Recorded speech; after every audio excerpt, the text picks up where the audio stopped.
Assalamualaikum anak-anak ustazah semua. Apa khabar awak semua?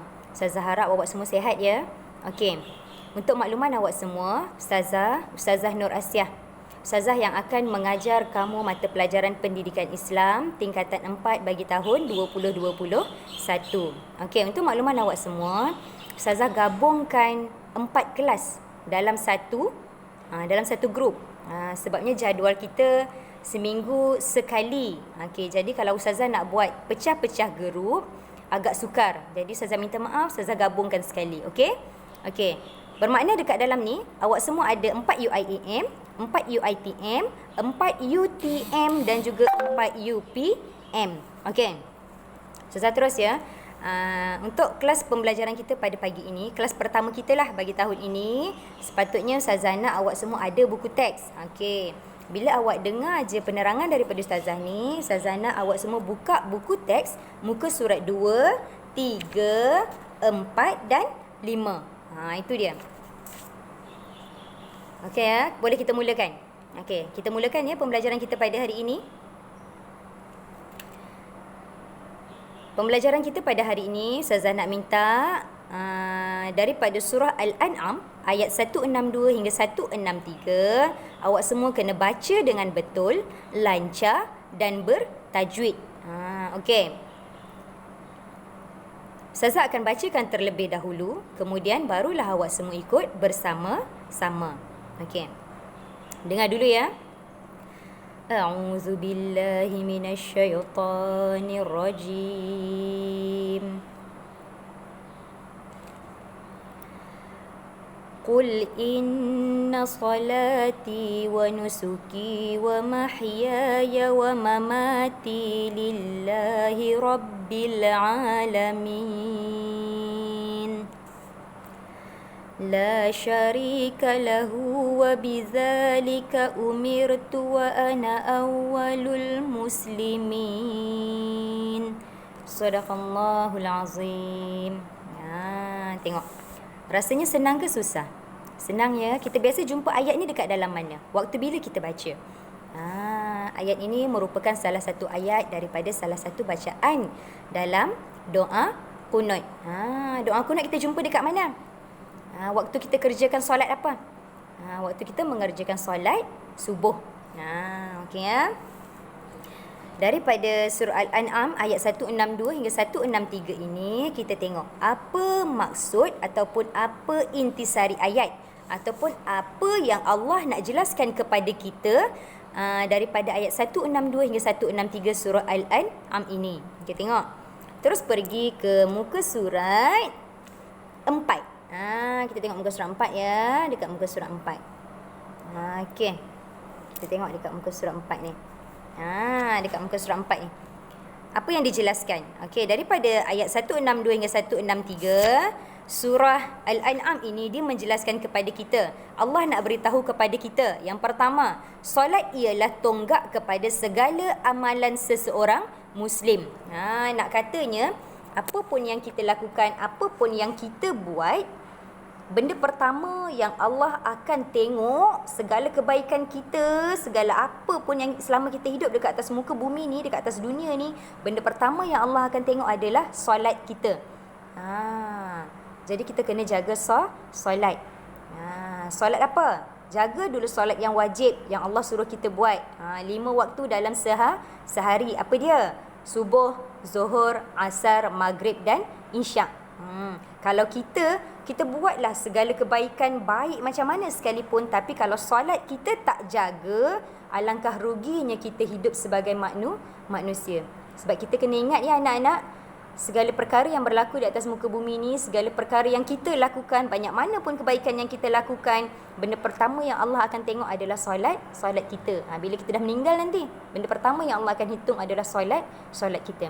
Kalau solat kita baik, solat kita sempurna, bermakna segala perkara yang berlaku dalam kehidupan seharian kita, insya-Allah pasti akan baik belaka. Okey, itu isi kandungan yang pertama, intisari ayat yang pertama. Kita tengok yang kedua.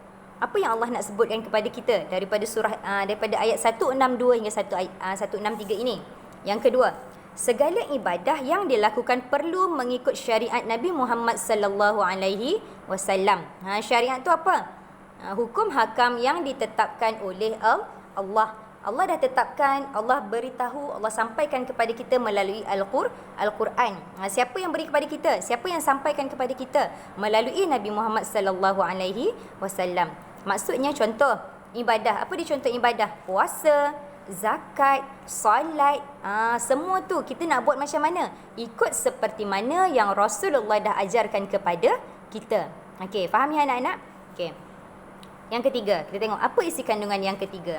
Kehidupan di dunia perlu dipenuhi dengan melaksanakan perintah Allah Subhanahu Wa Taala dan Rasulullah sallallahu alaihi wasallam supaya bahagia di dunia dan di akhirat. Nampak tak? Kita hidup dekat dunia ni, kita ikut apa yang Allah suruh kita buat. Allah suruh kita buat apa? Allah kata buat apa yang Allah suruh, tinggal apa yang Allah larang. Bermakna apa yang diharamkan oleh Allah, apa yang diharamkan oleh Islam, boleh tak kita buat? Tak boleh lah. Sebab Allah dah kata kita hidup dekat dunia ni, kita kena ikut perintah Allah dan Rasulullah. Jadi orang bertakwa. Apa maksud orang yang bertakwa? Orang yang bertakwa adalah orang yang melakukan segala suruhan Allah dan meninggalkan segala larangan Allah. Itu dia. Itu ayat yang, itu isi kandungan ayat yang ketiga. Isi kandungan yang ketiga daripada ayat 162 hingga 163 ini. Apa lagi perkara yang disebutkan oleh Allah dalam ayat ini? Okay, kita tengok yang keempat. Kita tengok yang keempat ni ya. Ni yang keempat ni, kita tengok yang keempat ni. Menyerahkan segala urusan kehidupan dan sesudah kematian kepada Allah Subhanahu Wa Taala. Itu dia. Dia nak jelaskan dekat kita, dalam ayat ini dia beritahu dekat kita. Benda pertama Allah suruh kita buat adalah solat. Benda yang kedua Allah suruh kita buat apa? Ibadah, ikut seperti mana yang Rasulullah dah ajarkan. Benda ketiga yang Allah suruh kita buat apa dia? Ikut apa yang Allah suruh, tinggal apa yang Allah larang, buat. Buat apa yang Allah suruh. Yang keempat, kita dah buat dah benda-benda tadi semua kan? Kita dah ikut dah apa yang Allah suruh tadi kan? Serahkan segala-galanya hanya kepada Allah Subhanahu Wa Taala. Itu dia. Itu yang keempat. Dia kata apa pun yang kita buat, dah selesai kita buat, serahkan hanya kepada Allah Subhanahu Wa Taala.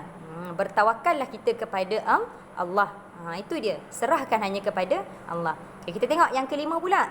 Ni yang kelima ni. Apa yang kelima ni? Keikhlasan ialah faktor utama segala ibadah diterima oleh Allah. Okey, anak-anak, saya nak jelaskan ya.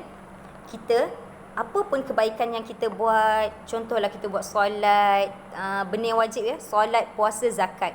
Ataupun kita segala amalan kebaikan. Contohnya, kita menderma, kita bantu orang lain, kita buat tu semua mesti niat ikhlas kerana Allah. Kalau kita buat kerana disuruh, contoh, sebab apa kamu solat pagi ni? Alah, sebab mak saya suruh. Kalau saya tak solat, nanti mak saya marah ustazah. Awak cakap macam tu. Bermakna, awak tak ikhlas kerana Allah. Tapi awak buat kerana apa? Kerana takut dimarah oleh ibu awak. Jadi adakah ibadah itu diterima oleh Allah? Na'uzubillah. Tidak ya. Jadi ustazah ajar awak, setiap hari kita bangun je daripada tidur, kita terus niat, ya Allah, apa pun yang aku lakukan hari ini, semuanya aku niat hanya kerana Engkau ya Allah. Lillahi ta'ala, hanya kerana Allah. InsyaAllah, andai kata terlintas ada kejahatan yang kita nak buat pada hari itu, kita takkan jadi buat. InsyaAllah, cubalah buat. Setiap hari bangun je tidur, niat kerana Allah. Apa pun yang kita nak lakukan sepanjang hari tersebut, niat kerana Allah. InsyaAllah, bermakna apa pun perkara yang kita lakukan, kita akan terima balasan pahala lah. Pahala tu daripada Allah Subhanahu Wa Taala. Okey, faham ya anak-anak? Okey, tengok yang keenam. Apa lagi isi kandungan yang disebutkan dalam ayat 162 hingga 163 ni? Yang keenam, dia kata umat Islam wajib menjauhi syirik kerana syirik merupakan larangan Allah. Okey anak-anak, syirik itu apa? Saya jelaskan ya, fahamkan. Syirik itu perkara menduakan Allah. Menduakan Allah dengan sesuatu yang lain, menyembah sesuatu yang lain selain daripada Allah Subhanahu Wa Taala. Okey, kita ni orang Islam, orang yang beriman, orang yang bertakwa kepada Allah. Jadi Hanya Allah Subhanahu Wa Taala sahaja yang wajib kita sembah, kita taati, kita patuhi, kita ikut.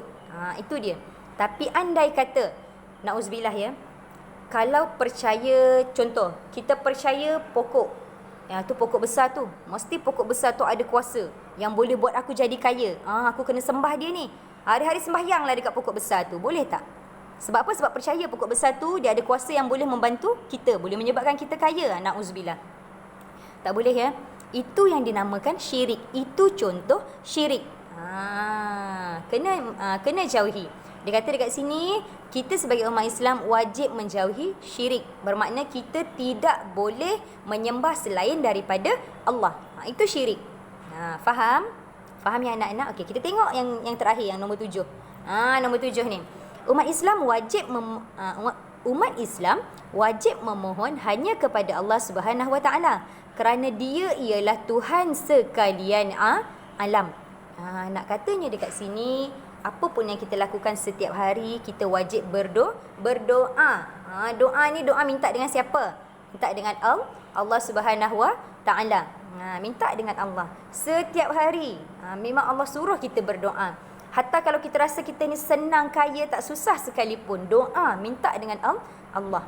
Nescaya Allah akan perkenankan. Sebab apa? Sebab dialah satu-satunya yang maha berkuasa, yang menjadikan kita. Bermakna apa pun yang kita lakukan, kalau Allah tak izinkan, kita takkan dapat. Itu dia. Mesti minta dengan Allah. Okey anak-anak. Daripada ayat 162 hingga 163 ni, ada berapa isi kandungan yang dijelaskan kepada kita? Ada berapa? Ada 7. Ada 7. 7 perkara ni yang Ustazah dah jelaskan dekat awak semua. Okey, Ustazah harap awak semua faham ya.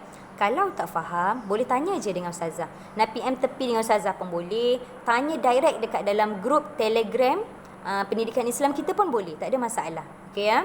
Jadi tugasan pada hari ini, Ustazah nak awak hafaz dengan betul, lancar serta bertajwid. Nak hafaz macam mana? Ustazah rasa awak dah biasa dah dengan ayat ni. Tinggal ingat dengan tak ingat sahaja. Jadi tugasan hari ini tolong hafaz ya. Nak hafaz macam mana? Ini dia turutan dia.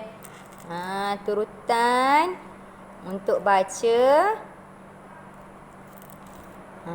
Ni turutan untuk awak baca secara, sekejap ya. Ni turutan ayat dia untuk awak baca satu persatu. Mula-mula awak baca dulu. A'udzubillahi minasyaitonirrajim. Awak mulakan.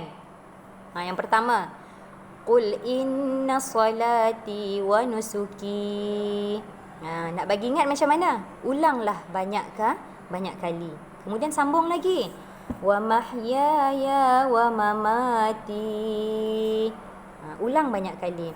Kemudian sambung lagi. Lillahi rabbil alamin. Itu ayat 162. Ulanglah beberapa kali supaya kita boleh ingat dan hafaz. Okey, kemudian sambung lagi ayat 163. La syarikalah. Ulang berkali-kali supaya ingat dan hafaz. Sambung lagi.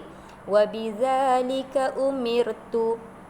Ataupun kalau nak berhenti, wa bidzalika umirt. Begitu.